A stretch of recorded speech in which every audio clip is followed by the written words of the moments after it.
हरे कृष्णा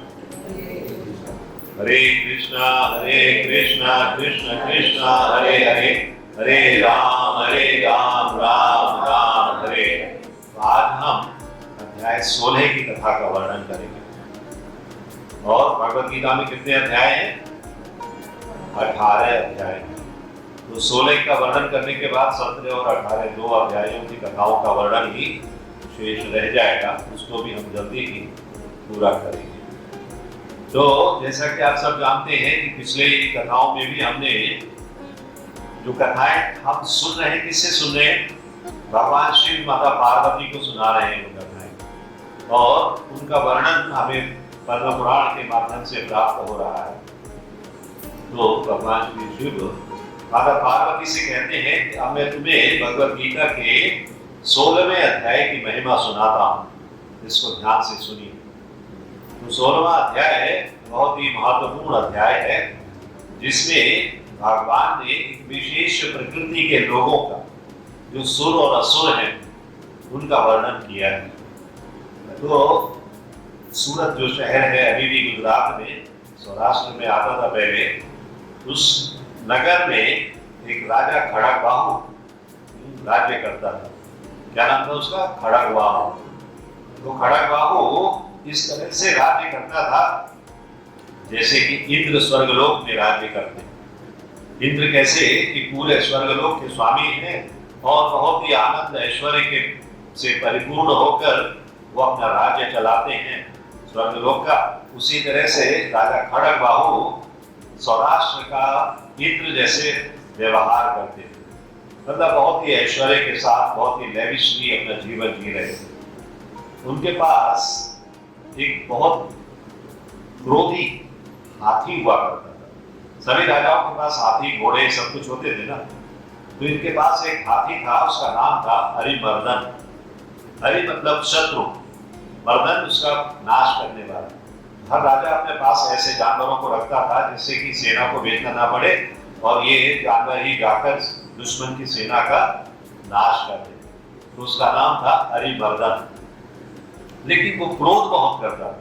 हाथी अगर बिगड़ गया तो फिर संभलता नहीं। आप जानते हैं कितना बड़ा हाथी होता है, लेकिन उसको संभालने के लिए क्या होता है? छोटा सा अंकुश, सिर्फ 12-14 इंच का, 18 इंच का एक अंकुश होता है, उसी से संभलता है। वो जब उसका जो ये है, क्या कहते हैं उसको, महावत जो है, उसको जब मारता है उसकी गर्दन पे, ऊपर बैठ के गर्दन पे मारता है, तो फिर वो थोड़ा सुधरता है। तो नर हाथी था हरिमर्दन, बहुत ही क्रोधी था, और उसको इतना क्रोध होता था कई बार कि उसकी कनपटी से, बड़े बड़े कान होते हैं ना हाथी के, कनपटी से लिक्विड निकलने लगता था, मतलब अंदर से, उसकी बॉडी में से, इतना उसे क्रोध आने लगता था। हम लोग क्रोध आता है तो क्या होता है? पसीने आते हैं, है ना? तो हाथी को भी उसके कानों के पीछे से बहुत तरल पदार्थ निकलने लगता था। एक दिन क्या हुआ, वो क्रोध में आकर अपनी जंजीरों को उसने तोड़ दिया। हाथी के एक ही पैर में जंजीर बांधी जाती है ना? बहुत ज्यादा नटखट हो, बहुत ज्यादा ऐसा क्रोधी हो तो 2 पैरों में बांध दी जाती है, बस, इससे ज्यादा नहीं। तो वो जंजीरों को तोड़ दिया उसने, इतना क्रोध में था। और जहां उसका हाथीशाला थी, उस हाथीशाला को पूरे को उसने तहस नहस कर डाला, बहुत बर्बादी कर दी, सब कुछ नष्ट कर दिया। इसके बाद वो इधर उधर भागने लगा और जो प्रजा थी उनके पीछे पीछे दौड़कर उनको मारने का प्रयास कर रहा है। इसके बाद वो जब इधर उधर भाग रहा है, नागरिकों के पीछे भाग रहा है, प्रजा के पीछे भाग रहा है, सभी लोग जितनी जल्दी हो सके अपने अपने घरों में छुप गए। तो रास्ते में जो भी मिला उसने उसको सबको तहस नहस किया। तो एक हाथी के पीछे राजा के यहाँ तो 2, 4, 10 महावत होते हैं, एक ही महावत से काम चलता नहीं है, हाथी भी कई होते हैं। तो सबने जाकर राजा को खबर दिया कि ऐसी ऐसी बात है और हरिमर्दन जो है वो बेकाबू हो गया है, इसको रोकने का कोई उपाय बताइए। तो जब राजा ने सुना तो वो अपने बेटे को साथ में लेकर उस स्थान पर गए जहां वो पागल हाथी इस समय था। तो राजा खड़गबाहु जंगली हाथियों को नियंत्रित करने की कला जानते थे। उनको आता था कि वो कैसे उसको कंट्रोल कर सके। जब राजा उस स्थान पर पहुंचे जहां हाथी पागल हो रहा था, तो उन्होंने देखा कि कई लोग कुचले गए और अन्य लोग हाथी से बचने के लिए इधर उधर अभी भी भाग रहे हैं। तभी जब राजा उस अराजक दृश्य को देख रहे हैं, तो उन्होंने एक ब्राह्मण को, जो सरोवर में स्नान करके अभी सीधा सीधा चला आ रहा था, उसको बुलाया। उसने कहा, राजा ने कहा कि सबको डर लग रहा है, आपको डर क्यों नहीं लग रहा है?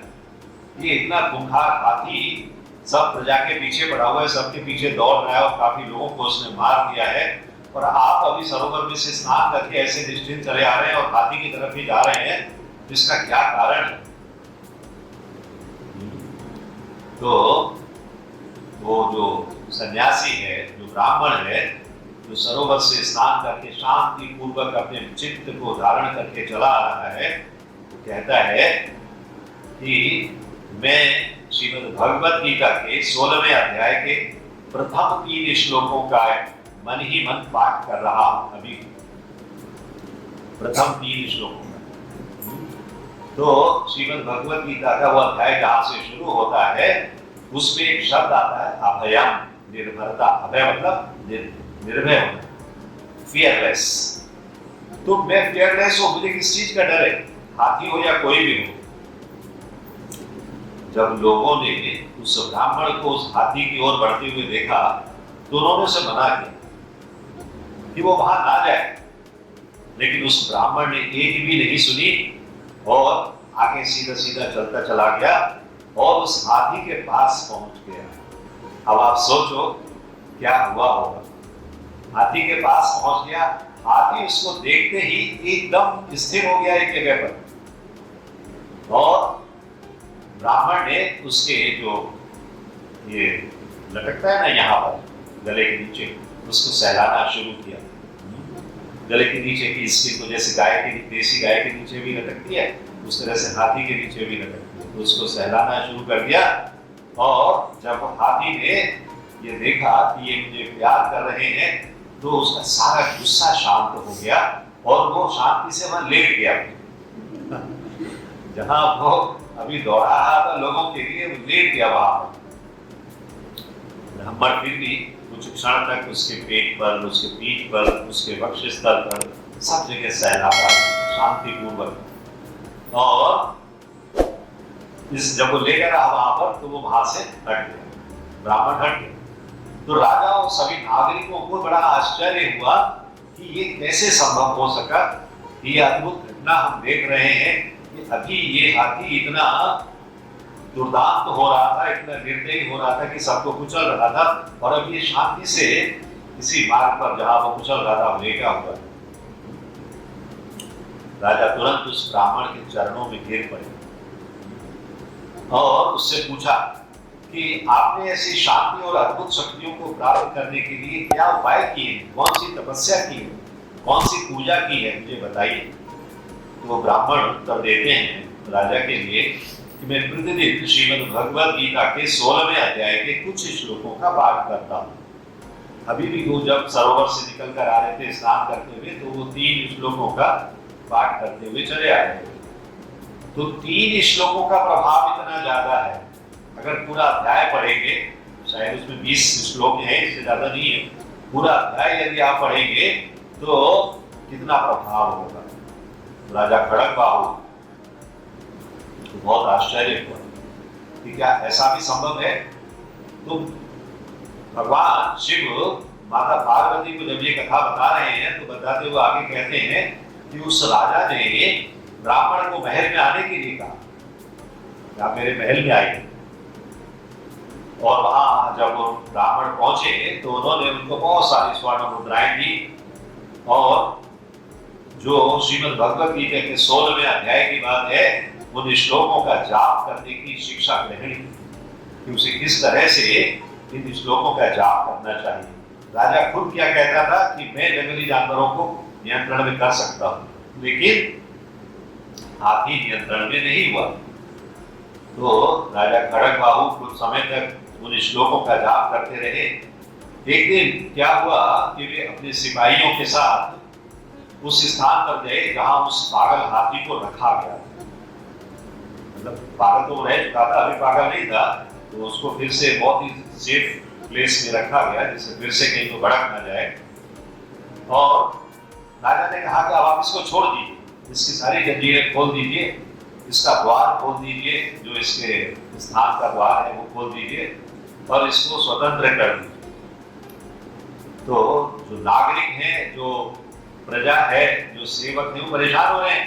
अरे ये फिर से अगर हिंसक हो गया, फिर से वायलेंट हो गया तो ये क्या करेगा, और सोचने लगे अब हाथी फिर से पागल हो जाएगा अगर उसको खोल दिया। राजा उस पागल हाथी के सामने गए, वो तुरंत लेट गया और उसने उसे सहलाना शुरू कर दिया। वही कार्य जो ब्राह्मण ने किया था। मन मन में वो क्या कर रहे हैं, अध्याय 16 के श्लोकों को दोहरा रहे हैं और इधर जो हाथी है उसके शरीर पर हाथ फेरते हुए उसको आनंद का अनुभव करा रहे हैं। उसके बाद राजा अपने महल में वापस आए और अपने बेटे को सिंहासन पर बिठा दिया। कहा कि अब आज से तुम इस राज्य को संभालो और मैं वानप्रस्थ लेकर जंगल की ओर जाता हूँ। जहां जाकर उनका उद्देश्य क्या था, तो जहां जाकर उस जंगल में जाकर उन्होंने श्रीमद् भगवद गीता के 16वें अध्याय का पूरे सभी श्लोकों का जाप करना शुरू किया, पूरे अध्याय का पाठ करना शुरू किया और भगवान श्री कृष्ण की पूजा जब तक उनका जीवन रहा वो करते रहे। और उन्होंने भगवद गीता का इतना अध्ययन किया कि जब उनका अंतिम समय आया तो साक्षात भगवान श्री कृष्ण के चरण कमलों की उनको प्राप्ति हुई। तो श्रीमद् भगवद गीता की ऐसी है श्रीमद् भगवद गीता कि यदि आप उसके शरणागति में आ जाओ, आप कहोगे ग्रंथ की शरणागति कैसे आ सकती है? ग्रंथ की शरणागति ऐसे ही आ सकते हैं जैसे आपने बहुत सारे चरित्रों में अभी तक देखा है, आप उसका पाठ करो, निरंतर पाठ करो। जब आप निरंतर पाठ करते रहोगे तो भगवान को आपके लिए कृपा देने को आना ही पड़ेगा। भगवान जब कृपा देने के लिए आते हैं तो चाहे हाथी हो, चाहे कोई तूफान हो, चाहे कुछ भी हो, सबसे आपकी रक्षा होती है। इस तरह से भगवान के चरण कमलों की प्राप्ति हुई उस राजा को, खड़गवाहु को, और फिर भगवान के विष्णु दूत आए और उनको लेकर भगवत धाम चले गए। तो इस तरह से भगवद गीता का एक भी श्लोक, किसी भी अध्याय का उतना ही महत्वपूर्ण है जितनी की संपूर्ण भगवद गीता महत्वपूर्ण है। एक श्लोक को भी कम नहीं मानना चाहिए। यहाँ ब्राह्मण ने 3 श्लोक सिर्फ स्मरण किए थे, वो उनको दोहरा रहा और उन 3 श्लोकों से ही क्या हुआ कि वो हाथी वश में हो गया, हाथी हिंसक नहीं रहा। और राजा ने भी जब उसी कार्य को दोहराया तो उनके सामने भी वो हिंसक नहीं रहा, उसने राजा को किसी भी प्रकार की हिंसा का सामना नहीं करने दिया। तो इस तरह से इस कथा से हमें ये पता चलता है कि जीवन में कितने भी संघर्ष क्यों ना आ जाए, कितने भी बड़े से बड़े हाथी क्यों ना आ जाए, कितने भी बड़े से बड़े पागल हाथी क्यों ना आ जाए, फिर भी भगवद गीता का आश्रय हमें नहीं छोड़ना है। अभी आज चंद्र ग्रहण है, चंद्र ग्रहण बुरा माना जाता है कि वो अशुभ है, लेकिन यदि हम भगवद गीता का पाठ करते रहेंगे, भगवान की प्रेयर्स करते रहेंगे, नरसिंह में प्रेयर करते रहेंगे, तो कोई भी अशुभ हमारे जीवन में नहीं आएगा। तो हमें इन सब कथाओं से ये शिक्षाएं मिलती हैं जिससे कि हम भगवान की भक्ति के प्रति अपने आप को और सुदृढ़ कर सकें, मजबूत कर सकें।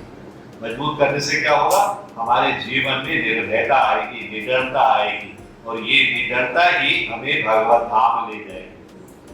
वरना अगर हम डरते रहेंगे ना तो क्या कहते हैं, प्रभुपाद ने बहुत सारी जगह, कम से कम 1000 जगह अपने लेक्चर्स में इसको बोला है, आहार, निद्रा, भय और मैथुन। तो भय है, वो भय अगर जीवन में रहेगा आप कभी नहीं जा सकते भगवत धाम। निडर होना ही पड़ेगा। निडर होने के लिए और भगवान के चरण कमलों की शक्ति प्राप्त करने के लिए, उनका आश्रय प्राप्त करने के लिए हमें भगवान की शरणागति लेना ही और श्रीमद् भगवद गीता के अध्यायों का पाठ करना है।